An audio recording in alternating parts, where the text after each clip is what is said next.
એમએસઆરપીના store room બાદ police હેડક્વાર્ટરમાં વાહનોમાં આગ. પ્રતાપનગર પોલીસ હેડક્વાર્ટર તાલીમ કેન્દ્રની પાછળ ભંગારમાં લાગી આગ.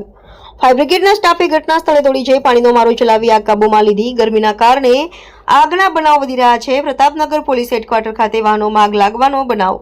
આગ બુઝાવવા માટે પાણીની 2 ટેન્કર અને ફાયર એન્જિનનો ઉપયોગ કરવામાં આવ્યો. સદનસીબે કોઈ જાનહાનિ થઈ ન હતી. સાહેબ શું કોલ મળેલો, ક્યાંનો કોલ મળેલો, શું ઘટના?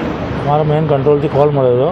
પ્રતાપનગર પોલીસ લાઇન જે ટ્રેનિંગ ગ્રાઉન્ડ કરવું એની પાછળ બેક સાઈડમાં કંઈક સ્ક્રેપમાં આગ લાગેલી હતી અને તાત્કાલિક કોલ મળતા ભાજડી ફાયર સ્ટેશનનો સ્ટાફ, દાંડાવેલીનો સ્ટાફ બંને ગાડીઓ અહીંયા આવીને આગને કાબૂ કરેલો. કઈ જગ્યા પર અને કઈ રીતે આગ લાગી?